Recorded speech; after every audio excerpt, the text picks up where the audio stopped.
I am 28. I will smack a big bitch. What that bitch wanna do? I'll send you right to the Lord.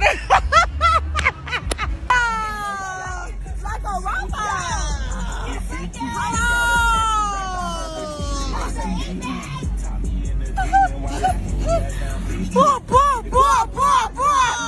Just hours after celebrating her 28th birthday, Chastity Strong, a young mother of two from Missouri and a makeup artist,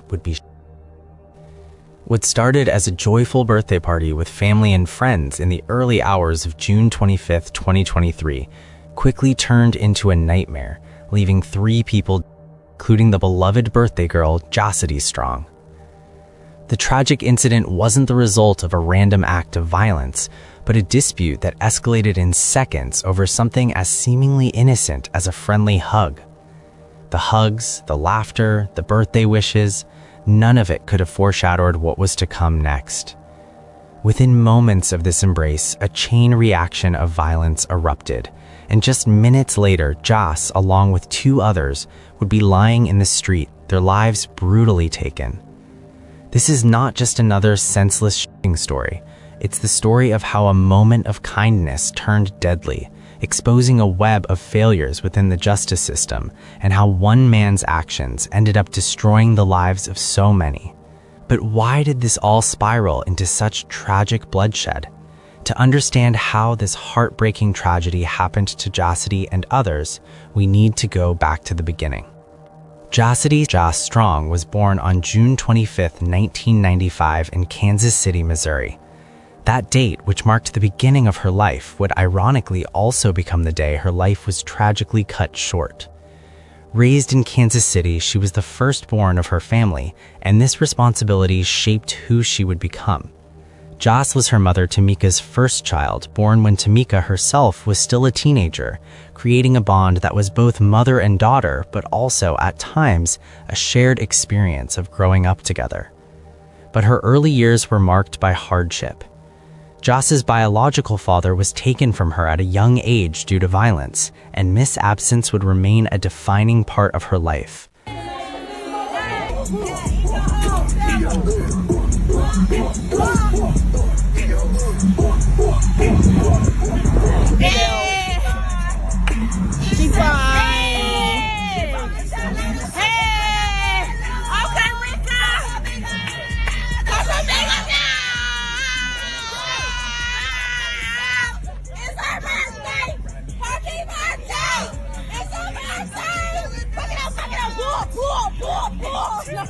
Though she didn't get to experience her father's presence, her extended family stepped in, especially her mother's side, and they helped raise her while Tamika focused on finishing school.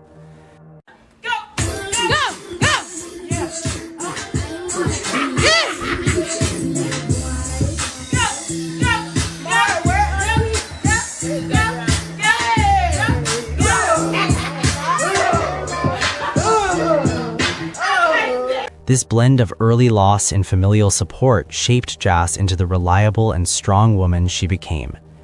As the firstborn, she took on the role of caregiver for her younger siblings. The title of responsible one was something she wore proudly. Whether it was picking up the phone for a family member in need, offering rides, or just being there when someone needed a comforting presence, Joss became the person everyone leaned on. Her nickname, Jass, symbolized this reliability, and family members often described her as a calm, bubbly force who made people feel at ease no matter what they were going through.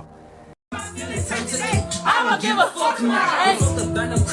I might be rich as fuck tomorrow. Every day the sun will shine, but that's why we learn tomorrow. What they say?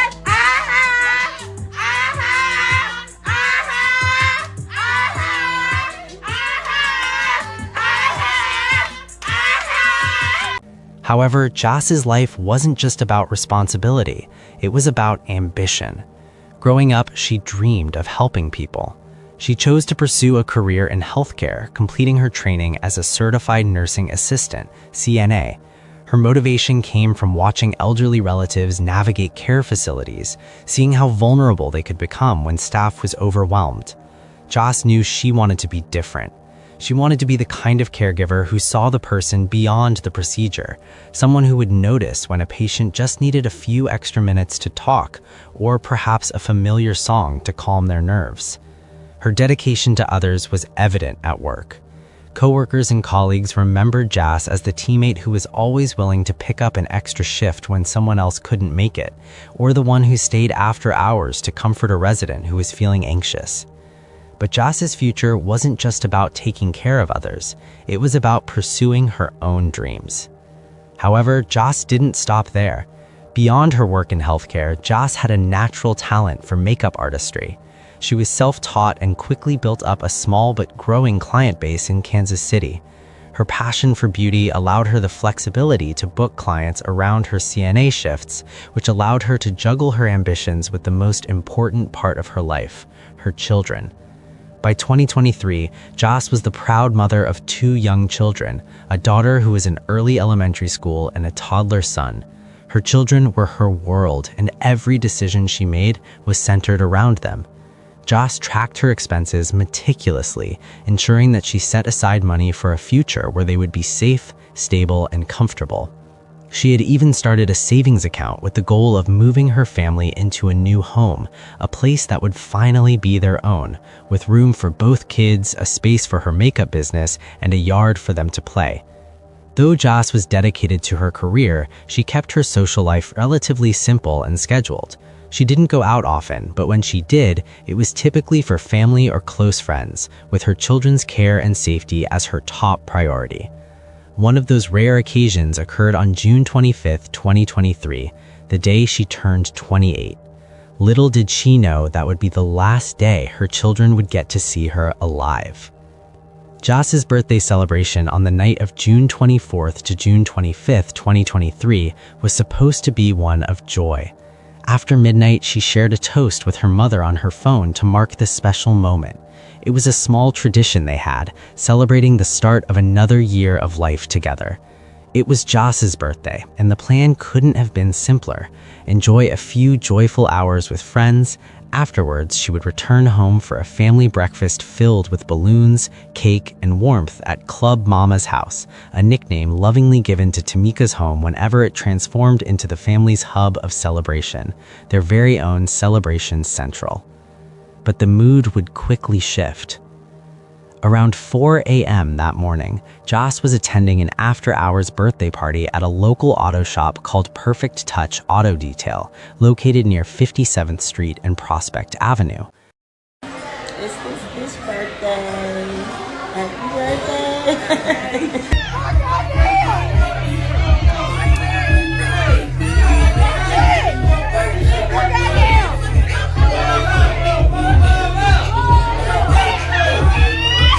These after-hours gatherings, often held in places not equipped for large crowds, were notoriously dangerous due to the lack of security and regulation. At this party, Jas, along with friends, was enjoying the night with a mixture of music, laughter, and celebration. But they weren't the only ones celebrating. Just a few feet away was 22-year-old Nico Manning and 29-year-old Camden Brown, who were also celebrating his birthday with family and friends. The mood was full of celebration. However, a seemingly trivial moment would set off a deadly chain of events. Jas, in a gesture of friendship, hugged another woman. The hug, which was meant to be a sign of affection, was perceived by another man, Kevin Green, as something more. What began as an innocent act of kindness escalated into an argument. The situation could have easily been diffused, but instead it spiraled out of control. Minutes after the argument started, Kevin, who was known for his quick temper and violent tendencies, stormed away from the scene. Moments later, he returned, but this time armed with a gun. Surveillance cameras captured the sequence of events. At 4:33 a.m., the first shot was fired, striking a man who had merely spoken up during the earlier disagreement. What followed was a chaotic barrage of gunfire. Witnesses later recalled hearing over 50 shots ring out. 3 people, including Jas, were killed and 6 others were injured. Jas and 2 others, Nico Manning and Camden Brown, would never return home. Their lives were violently taken over a petty dispute. one that escalated because of a combination of poor decisions, unchecked violence, and a dangerous man who had recently walked free on a minimal bond. Here to celebrate their born day would end up being their birthday. 3 dead, in fact, as an after-hours birthday party at a Kansas City auto shop becomes a crime scene. New tonight, police released the names of 3 victims early Sunday morning. I'm John Holt. I'm Lauren Halifax. 6 others were shot. This happened off 57th and Prospect. And in a Fox 4 follow-up now, Tia Johnson joins us live after speaking with the shop owner, who's also a family member of 2 victims. Tia? Yeah, Lauren, to give you guys an idea of how many shots were fired, the bullet holes in this fence are labeled with letters. They go from A to Y. This one is I. That's over 20 bullets. And the shop owner here says the night was not supposed to end like this. And it's not fair. Not fair that a family is mourning the loss of 2 family members. They were here to celebrate their born day would end up being their birthday. Nate Gatson says he always hosts private events at his shop, Perfect Touch, off 57th and Prospect. Saturday night, he was hosting a birthday party for Camden Brown, Nico Manning, and a family friend, Jassity Strong. I done did graduation parties, I done did wedding after party, I done did repasses, I done did all kind of stuff. But this one ended differently. You can hear the sirens from this surveillance video given to Fox 4 from a nearby church. All 3 birthday guests of honor were shot, 6 others were injured. Gatson claims the shooting happened across the street and the victims were caught in the crossfire. You can't tell 100 people that pull up thinking they can come in, they can't come in. You can't tell them they can't stop partying on a lot that's not even ours. He says people blame his business for the incident, but it's not his fault. It's so close together, riding past, I would think it would be at my establishment too, but it's clearly not. And working for you, I reached out to KCPD to see how many times they've responded to this shop this year. I was told only 1 time. The shop owner says moving forward, he won't have any more events here. John. As the gunfire echoed through the early morning hours of June 25, 2023, the scene outside Perfect Touch Auto Detail turned from a birthday celebration into a chaotic crime scene. Moments after the shooting started, 911 calls began flooding into the Kansas City Police Department, reporting the sounds of rapid gunfire and people scrambling for cover. Witnesses who were lucky enough to survive described the absolute terror as bullets rained down on the crowded space. The sound of screaming and panicked cries filled the air, with people diving for safety while others ran in different directions trying to escape the gunfire. The first KCPD officers arrived at the scene just minutes after the shots were fired. They quickly found of 3 individuals, Jassity Strong, Nico Manning, and Camden Brown, lying lifeless in the street near the auto shop, the tragic result of a senseless act of violence. The shooting had not only taken the lives of these 3 victims, but it had also injured 6 others who were either caught in the crossfire or attempting to flee the scene. Police were immediately faced with a difficult situation. With so many witnesses but no clear idea of who the shooter was, investigators had to act quickly. They began securing the area, collecting evidence, and speaking with survivors, all while the community was still reeling from the shocking loss of 3 young lives. What was initially a celebration had now become the scene of one of Kansas City's most devastating tragedies. One of the key pieces of evidence came from surveillance footage which showed a chilling view. The footage showed a man, later identified as Kevin Green, storming off after a brief argument over a hug. Kevin, who had been at the party, was seen returning moments later, armed with a firearm. Without hesitation, he fired the first shot, which set off a chain reaction of violence that led to the deaths of 3 people and injuries to several others. But it would be the eyewitness testimonies that would provide crucial information. Among the survivors was a woman who had been shot in the hip while trying to run for cover. Despite the pain from her injuries, she was able to tell detectives she recognized the shooter. She described Green as a man known to her from the Kansas City nightlife scene, someone who was quick to anger and often carried a weapon. This identification became one of the pivotal moments in the investigation, as it helped to confirm the suspicion that Kevin was the shooter. With this new information, detectives worked quickly to piece together the timeline of the shooting and identify the motive. But what investigators discovered next would change everything. Kevin Green's reputation for violence became a focal point in the investigation. Over the years, he had accumulated a troubling criminal history, including charges for drug possession, weapon offenses, and past violent altercations. He had a pattern of missed court dates and a reputation for escalating minor conflicts. But that wasn't the wildest information. Kevin had been arrested less than 2 weeks earlier for a weapons charge, and just days before the shooting, he had been released on a surprisingly low bond, just $1,000. Despite his history of violent behavior, the court had allowed him to walk free, a decision that would later spark public outrage when it became clear that this lenient bond allowed him to be at the scene of the shooting just 2 days later.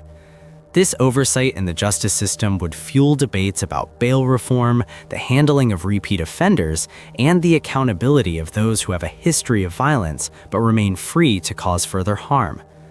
While the investigation gained traction, the hunt for Kevin Green was far from over. As law enforcement pieced together the details, the Kansas City Police Department issued an alert for Kevin, informing hospitals to be on the lookout for anyone seeking treatment for gunshot wounds that might match Kevin's description. But it wasn't long until he would be caught. By noon on the same day of the shooting, Kevin showed up at a local hospital. He was seeking medical attention for a wound he had sustained during the chaotic gunfight. However, what Kevin didn't know was that the police were already aware of his actions, and they had enough evidence to make an arrest. Law enforcement moved quickly. By the time Kelvin had received treatment for his hand injury, he was already under arrest. Kevin's capture took place in a somewhat ironic setting. He was arrested while seeking help for an injury that he had sustained as a direct result of his own violent actions. Despite his efforts to portray himself as an innocent bystander caught in the crossfire, the evidence against him was overwhelming. Investigators already had clear video footage showing him firing the first shot, and ballistic evidence linked him directly to the gun used in the massacre. Kevin Green's attempt to deflect blame and claim that he was simply caught in the crossfire was quickly disproven by the undeniable evidence. Within hours of the shooting, Kevin was taken into custody and booked into the Madison County Jail. Kevin Green's arrest was a small measure of relief for the families of the victims, though it could never undo the heartache they had suffered. The authorities' swift response in apprehending Kevin and the strength of the case against him provided a sense of justice, but the road to healing for the families was just beginning.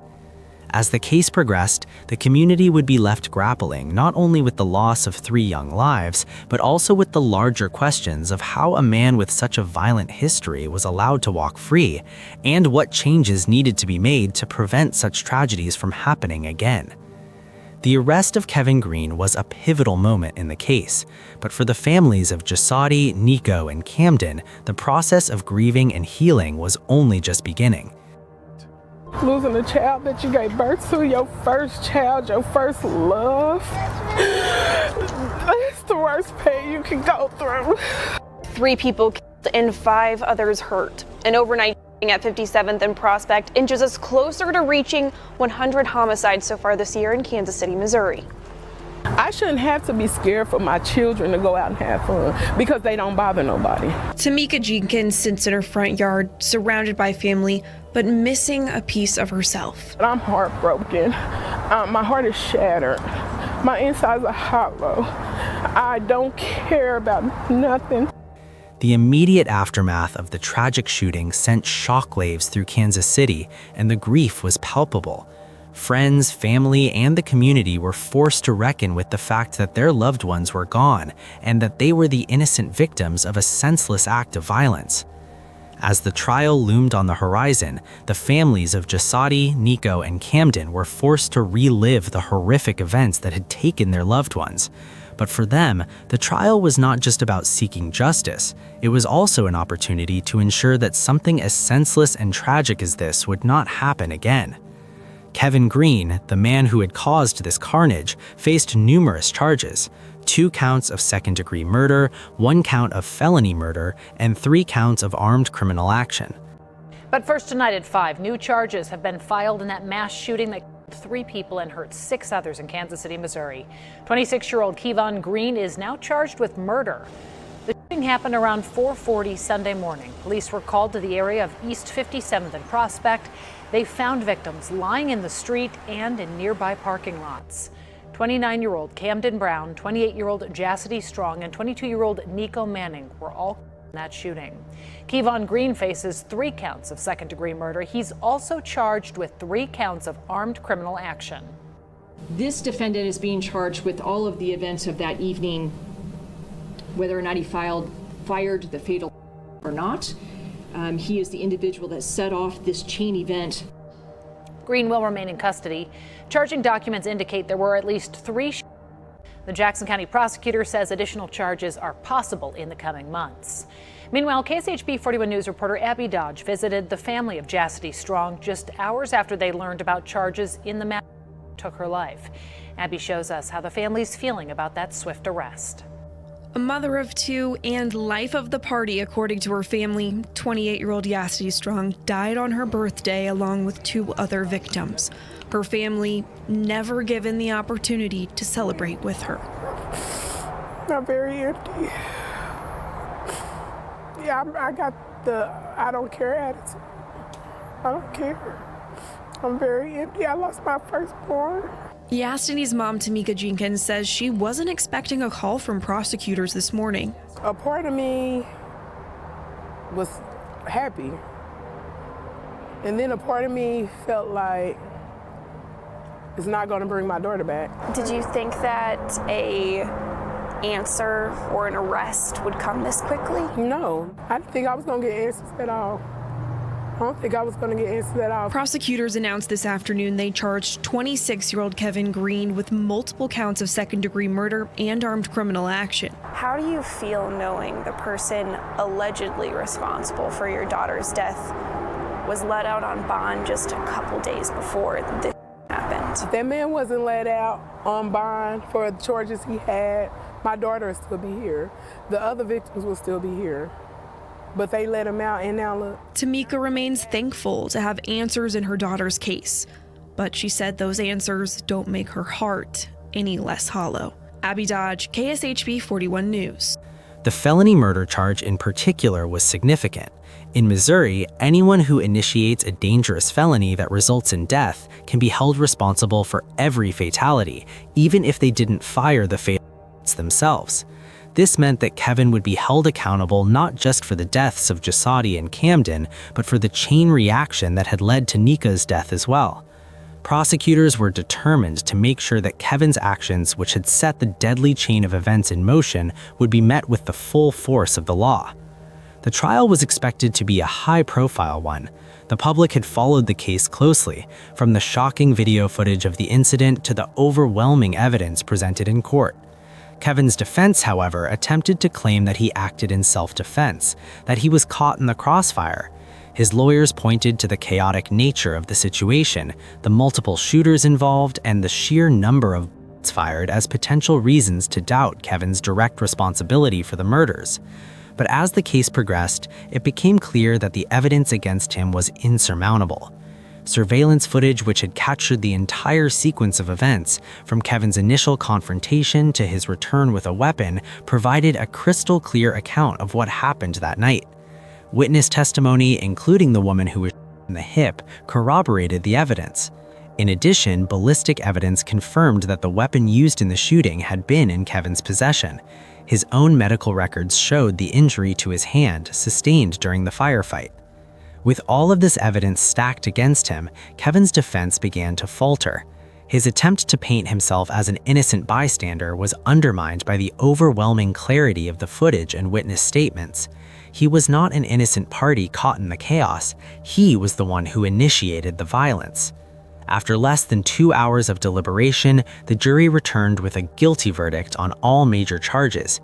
The speed of their decision reflected the undeniable weight of the evidence against Kevin. When sentencing came, it was a bittersweet moment for the families. They had received the justice they desperately needed, but it could never replace the lives lost. Kevin was sentenced to life in prison without the possibility of parole, a fitting punishment for the destruction he had caused. For Jasadi's family, the trial's conclusion brought a sense of relief, but no closure. Tamika, Jasadi's mother, addressed the court during victim impact statements, speaking through tears about her firstborn child, the daughter she had raised and watched grow into a loving mother and an ambitious young woman. She described Jasadi as the backbone of their family, a vibrant soul whose life was taken far too soon. She reminded everyone that her daughter's death had been over something as trivial as a hug and mere $70. For Jasadi's father, Thomas, the pain of losing his daughter was unbearable. He spoke of the love he had for her and the life she was building, a life filled with dreams of becoming a nurse and providing for her children. But now those dreams would never be realized. His loss was compounded by the fact that his daughter's killer had been allowed to walk free just days before the massacre. He expressed the anger and frustration that so many felt. How could someone with such a violent history, a man with numerous charges and a history of gun violence, be allowed to post bond so easily? As for Nika's family, the devastation of losing him in such a senseless way was felt deeply by everyone who knew him. His family spoke of his kindness, his generosity, and his love for his friends and family. His father, in particular, recalled the traumatic experience of trying to save his son's life, performing CPR on him in the street as the chaos unfolded around them. For Nico's family, his loss was a reminder that life is fragile and that no one should be taken from this world in such a violent manner. Camden's family, too, shared their grief. They spoke of a man whose life had just been beginning. Camden was a young man with a bright future, someone who had so much to offer the world. But that future was taken from him in an instant, leaving his family to pick up the pieces of their broken hearts. Though the verdict in Kevin's case brought some measure of justice, the larger conversation surrounding systemic failures continued. For Tamika, the fight didn't stop with the conviction of her daughter's killer. She took the pain of losing her daughter and channeled it into activism. Together with local advocacy groups, she launched Jazz Law, a campaign focused on reforming Missouri's bond system. This law aimed to ensure that individuals with violent histories like Kevin were not allowed to post minimal bonds and walk free only to commit further violence. The campaign quickly gained traction, drawing support from various community groups, including church organizations, small business owners, and concerned citizens. Tamika's mission was clear. No other family should have to suffer the same devastating loss. Jazz Law became a rallying cry for those who had seen too many lives lost due to failures in the legal system. In the months following the trial, Tamika's grief was tempered by the hope that her daughter's legacy could spark meaningful change. Jazz Law began to gather signatures, and the community rallied around it. The widespread support for bond reform and stronger gun control measures made it clear that the pain of losing Jasadi and the others had ignited a fire for justice in the hearts of many. The funerals for Jasadi, Nico, and Camden were difficult, to say the least. They were filled with sorrow and deep, unrelenting pain. Each service reflected the essence of the victims' lives, bright, energetic, and full of promise. For Jasadi, the service was a celebration of her vibrant spirit. Her favorite colors, bright pinks and purples, filled the chapel, and photographs of her in nursing scrubs, playing with her children and applying makeup for clients were displayed on the screens. The mourning family's tribute to Nico was equally heart-wrenching. His father, holding one balloon longer than the others, released it into the sky at the cemetery. It was as though he couldn't let go, a father's love so deep that even in death he couldn't fully release his son. Camden's family, in their grief, described the shock of losing someone who had only been out to celebrate with friends. They had hoped for a future filled with memories, but instead, they found themselves at a funeral, trying to make sense of the chaos that had taken Camden too soon. Yet, in their mourning, the families also found strength in each other and in the memories they had of their loved ones. They rallied around one another, supporting each other as they navigated the pain of loss. The memory of their children, brothers, and friends would live on, and the families knew that despite the darkness of the tragedy, there was still love to be shared. The story of Jasadi Strong, Nico Manning, and Camden Brown is one of tragedy, but it is also one of resilience. Their families have fought for justice, not just for their loved ones, but for all those who have been affected by gun violence and a flawed legal system. For their families, the fight continues. Their voices will be heard, and the memory of Jacity, Nico, and Camden will inspire change for years to come. What do you think about it? Let us know in the comments below. And if you found this story intriguing, please like, share, and don't forget to subscribe for more stories like this.